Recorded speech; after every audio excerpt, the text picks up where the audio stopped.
You're listening to Eating for Eden, Episode 6. When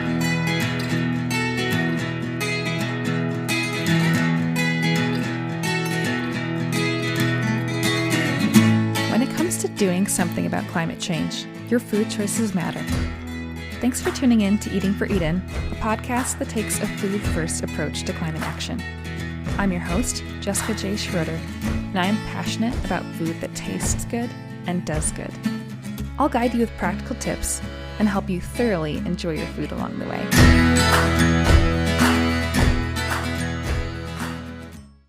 Thanks, friends, for taking the time to listen to this episode this week. I just want to preface this week's episode by saying I have been a little sick lately, so my voice may sound a little bit different. No worries at all, but just wanted to let you know. All right, let's dive into it. When it comes to individual actions regarding climate change, each of us can often find ourselves wondering what kind of a dent we can actually make in this massive problem.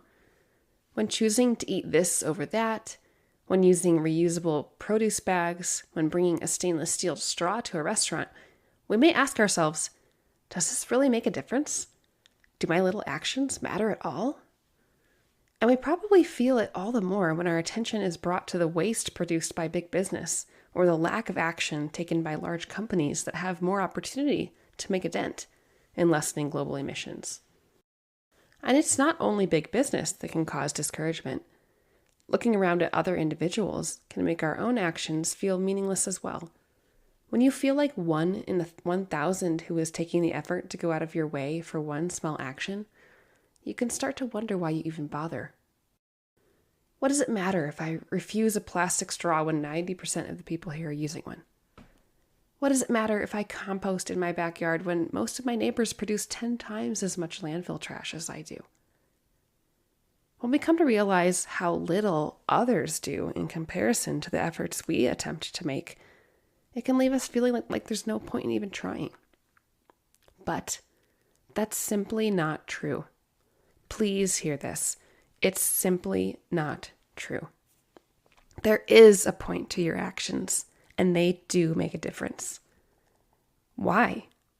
How? Because the calculus of your impact is not linear. It's not merely a matter of addition and subtraction in some zero-sum game. What you do or fail to do ripples outward into the world in myriad ways, affecting both yourself and others. I want to share with you 3 primary ways that your actions are meaningful beyond their direct carbon offsetting potential, in turn giving your actions exponential potential. In shorthand, these 3 things are consistency, contagiousness, and the ability to compound. Let's explore each one a bit more so you can get a picture for how much your individual actions do matter. First, there's consistency. Your actions are meaningful because it is important to live in line with your values. I cannot understate this. When we live consistent lives, that is, when we walk the talk of what we value most deeply, we are better versions of ourselves. We are whole, integrated. Our lives have greater meaning, clearer purpose. To say it another way, to care about something but fail to live in light of it makes us feel disintegrated, fake, hypocritical. If this were the only reason to take climate action seriously, it alone would be worth it. If you believe in something, your life should reflect that belief in your words and deeds. So refuse the straw. Start composting. Eat less meat. Live consistently and feel a satisfying sense of alignment between your internal and external worlds. Our little actions matter because they enable us to live with consistency, living in line with our values. Second, there's contagiousness. Your actions are meaningful because taking action is contagious. We can't overlook the power of both positive peer pressure and sheer inspiration. How many of us started eating less meat or swapping out dairy or trying to reduce our use of plastic because we first saw a friend or coworker doing so? We witnessed another's choices and beliefs in action, got curious, and decided to try it for ourselves. Don't underestimate the power of little things like bringing your own plate and silverware to your work lunchroom to wash and reuse.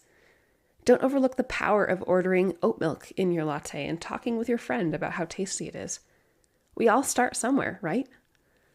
If we're ever going to climb out on a limb and try something new, it's often because someone we know has inspired us to take a step away from the habitual and familiar into exploring new territory. Our little actions matter because they get others acting too. They spark curiosity, meaningful conversations, and adventures into trying new things. They are contagious in the best of ways. Third, there's the compounding factor. Your actions are meaningful because taking action in one area tends to lead to taking action in other areas, thus compounding your overall impact. As I've already said, we all start somewhere. Some people are going to care more about one issue than another. One person may love the outdoors and choose to prioritize biking as much as they can rather than driving a car. Others may be particularly passionate about reducing their consumption of new materials, hitting up thrift stores regularly and purchasing things in bulk to save on plastic use. Still others may have an easier time giving up meat entirely and eating more foods with a smaller carbon footprint.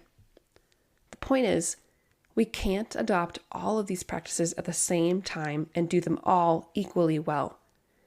It takes time to shift our practices, to learn how to do things differently, and to develop new habits.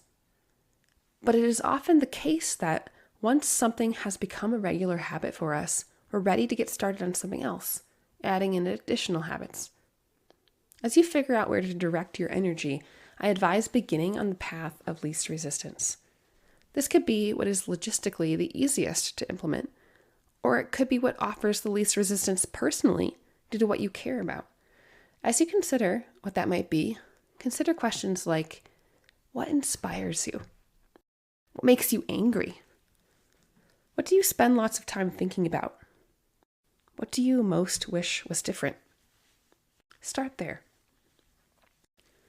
Don't feel badly about not caring as much about one facet as another person does. We're all working together, learning and leading in different ways and helping one another along as we move and grow. In time, we'll each grow in our capacities to take on additional actions as individuals, and our impact will grow as well. Our little actions matter because they grow into bigger actions and lead to other little actions, which also grow, and the positive cycle continues. Now that we've considered the reasons our actions matter, what practical steps might we take to ensure they affect how we're living? Start by asking yourself about consistency. Ask, am I living consistently with what I most deeply value in this area? What could I be doing differently in order to live more consistently or more in alignment with my values?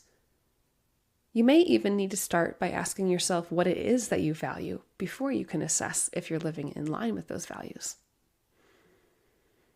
Next, reflect on whose actions were contagious in your life. Who was an inspiration to you? Whose actions made you curious to ask more questions, do more research, and start implementing new actions? What was it about them that made their actions contagious? Then reflect on your own actions. Are there any signs that point to you being an inspiration for others? What kinds of questions do others tend to ask you, or what do you hope others will ask you about? What do you think it could look like to live as an example, perhaps becoming an inspiration for others?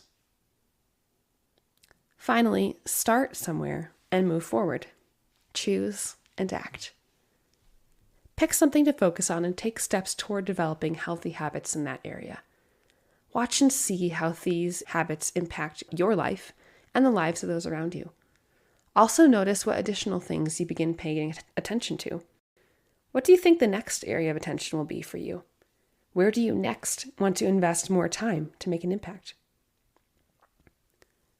When you find yourself tending toward apathy or wondering if your efforts make any difference, remember that your actions matter because they mean you are living consistently with your values, because they will inspire and spark curiosity in others, leading to contagious catching on of similar actions, because they will eventually lead into other areas of related, meaningful action, resulting in a compounding impact.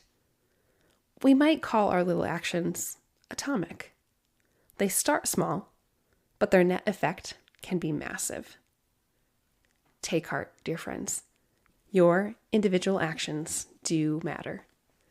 So start where you are, do what you can, and build from there.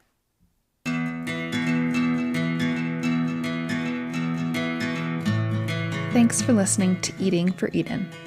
If you found this episode informative or inspiring, please consider sharing it with a friend. Climate change is an issue we all need to tackle together, so let's invite others to journey along with us as we continue the conversation and start taking action. Until next week, friends, take care.